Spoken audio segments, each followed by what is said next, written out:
हमारा सौरमंडल रहस्यमयी वस्तुओं से भरा पड़ा है जो हर जगह से आती हैं। अक्टूबर 2017 में हवाई में शोधकर्ताओं ने एक रहस्यमयी चीज देखी जिसे उन्होंने मुआमुआ नाम दिया। इसका मतलब है हवाई में दूर देश से आया कोई आगंतुक, या यह एक बहुत बड़ी गाय है। इसने पलायन कक्षा का अनुसरण किया। यह सचमुच अपने ग्रह के गुरुत्वाकर्षण खिंचाव से बच गया, जैसे कि अंतरिक्ष में गेंद फेंकना कभी वापस ना आना।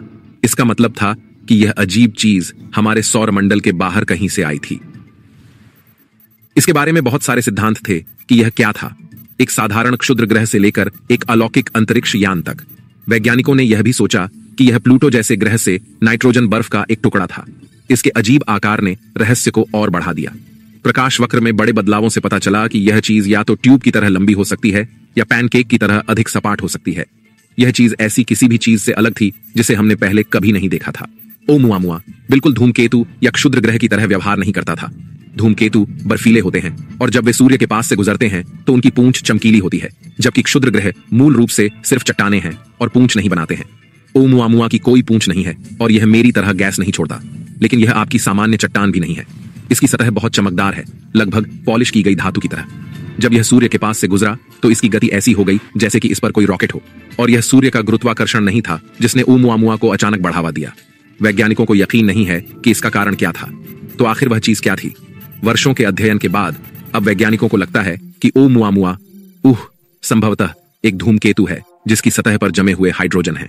इस हाइड्रोजन ने सूर्य के प्रकाश के साथ प्रतिक्रिया की, जिससे धूमकेतु की गति बढ़ गई और उसका मार्ग बदल गया। ओमुआमुआ को संभवतः लंबे समय तक टन भर ब्रह्मांडीय किरणों के संपर्क में रहने से यह सारा हाइड्रोजन मिला। इसे उनसे कुछ अच्छा लाल रंग भी मिला।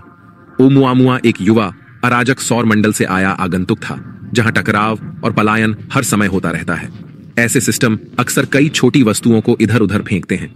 हो सकता है कि इसे बृहस्पति जैसे ग्रह ने बाहर धकेल दिया हो, जिसका गुरुत्वाकर्षण इतना अधिक मजबूत है कि यह बड़ी चीजों को बाहरी अंतरिक्ष में फेंक सकता है। यहां धूमकेतुओं के साथ भी अक्सर यही होता है। ओमुआमुआ पहले ही हमारे सौर मंडल को छोड़ चुका है। हालांकि इसी तरह की वस्तुएं कभी कभी साल में एक बार हमारे पास आती हैं। इन रहस्यमयी मेहमानों के बारे में अधिक जानने के लिए खगोलविदों ने ओमुआमुआ का पीछा करने के लिए एक जांच भेजने की योजना बनाई है।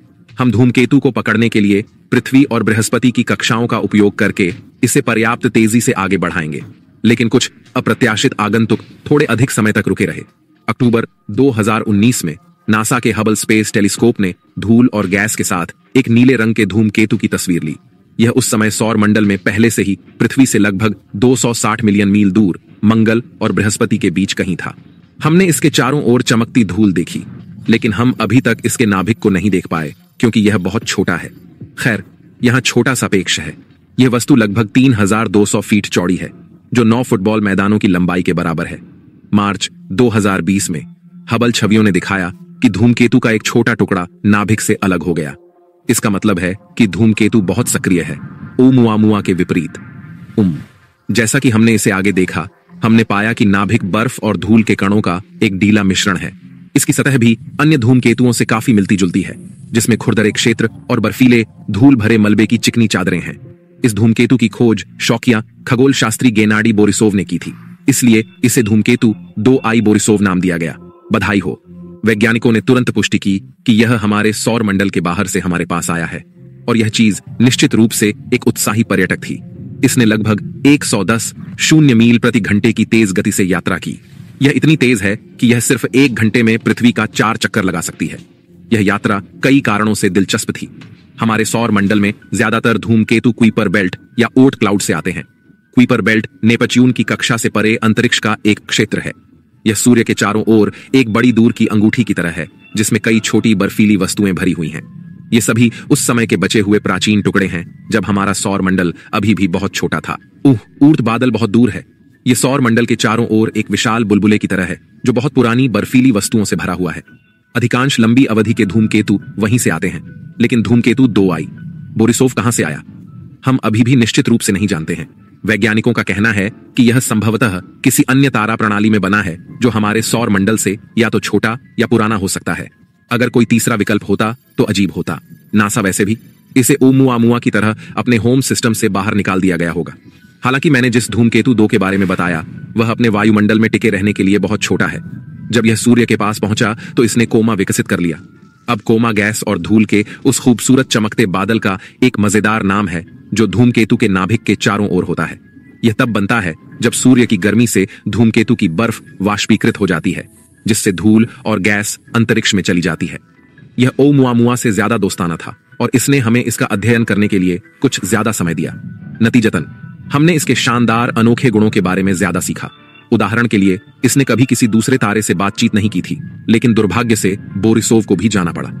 अब यह उस रास्ते पर है जो इसे वापस अंतरतारकीय अंतरिक्ष में ले जाएगा। हालांकि आने वाले और भी कई आगंतुक हैं और आपने शायद इसके बारे में सुना होगा, 1996 का महान धूमकेतु। इसी कारण से हम धूमकेतु हयाकुटेक कहते हैं। इसका नाम भी इसे खोजने वाले खगोल शास्त्री यूजी हयाकुटेक के नाम पर रखा गया था।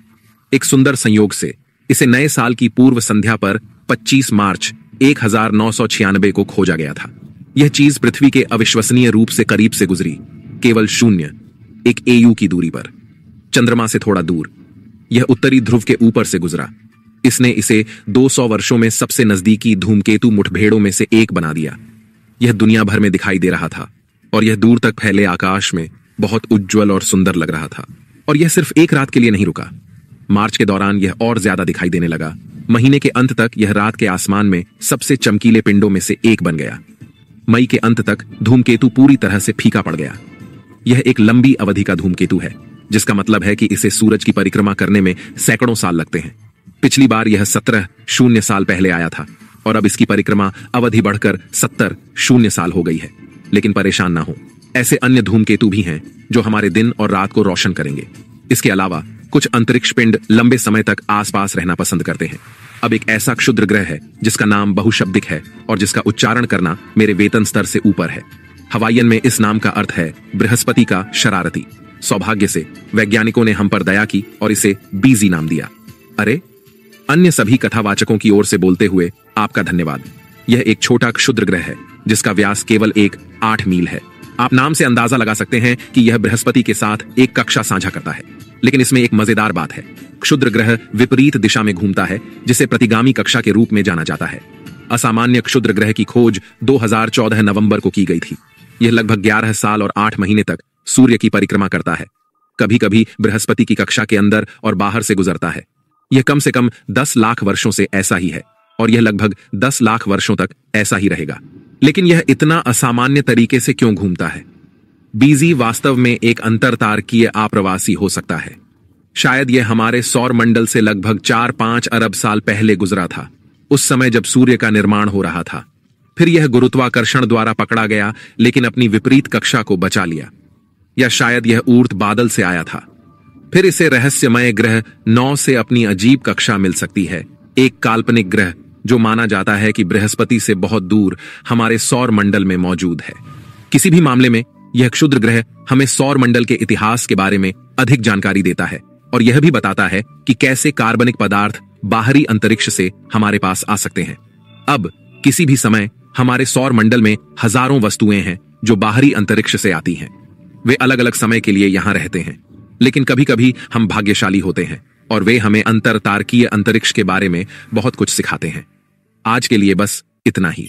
तो अगर आपने अपनी जिज्ञासा शांत कर ली है तो वीडियो को लाइक करें और अपने दोस्तों के साथ शेयर करें। यदि आप और अधिक वीडियो चाहते हैं तो चैनल को सब्सक्राइब करें और खुश रहे।